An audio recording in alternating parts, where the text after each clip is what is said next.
দোস্ত জানো সেদিন কি হয়েছে? মুনতাহা মেয়েটা না আমার দিকে অনেকবার তাকাইছিল। দোস্ত, এসব মেয়ে নিয়ে কোনো কথা বলিস না, গুনাহ হবে। ও ঠিক আছে, বললাম না। আচ্ছা জানোস, আমাদের এলাকায় না ছোট ভাইরা মিলে লুডো খেলতেছিল। ওরা বাজি ধরে আমার এক ছোট ভাই 1,000 টাকা জিতছে। দোস্ত, এসব টাকা দিয়ে বাজি ধরা আর বাজি ধরে কোনো কিছু খেলা, এসব সবকিছুই খারাপ কাজ। এসব নিয়ে কোনো কথা বলিস না, গুনাহ হবে। আচ্ছা ঠিক আছে, বললাম না। আমরা পড়ালেখা নিয়ে তো কথা বলতে পারি। আচ্ছা শোন, আমাদের এই পৃথিবীটা নাকি অনেক বছর আগে একটা জ্বলন্ত পিণ্ড ছিল। সেই জ্বলন্ত পিণ্ডটা আস্তে আস্তে শিথিল হয়ে যায়। শিথিল হয়ে যাওয়ার পর আমাদের পৃথিবীতে অনেকগুলা গর্তের সৃষ্টি হয়। সেই গর্ত থেকে মূলত সমুদ্রের সৃষ্টি হয়েছে। দোস্ত, এভাবে অন্ধের মতো বিজ্ঞানকে বিশ্বাস করাটাও ঠিক না। এসব নিয়ে কথা বলিস না, গুনাহ হবে।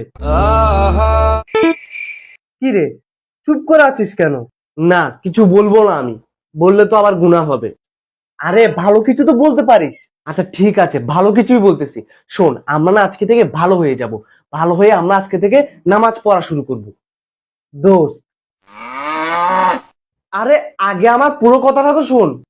বল। আচ্ছা, ধর তোকে দুইটা অপশন দেওয়া হলো। এক হচ্ছে আমাকে করা হবে, দুই নয়তো তোকে লুডো খেলতে হবে। তাহলে তুই কোন অপশনটা চুজ করবি? অবশ্যই আমি লুডো খেলবো। ওকে, এবার তোকে আরো দুইটা অপশন দেওয়া হলো।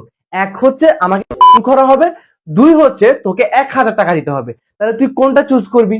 1,000 টাকাই দিব। আচ্ছা, এবার 3 নাম্বার কোশ্চেন। তোকে আবারও দুটো অপশন দেওয়া হলো।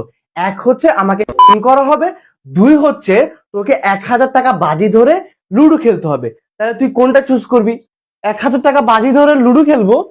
দোস্ত, এসব টাকা দিয়ে বাজি ধরা ভালো কাজ না। এসব বলিস না, গুনাহ হবে। ओ भाई, मारो मुझे, मारो मारो मुझे, मारो मारो। नहीं ये मजाक हो रहा है, एक सेकंड यार, मजाक हो रहा है।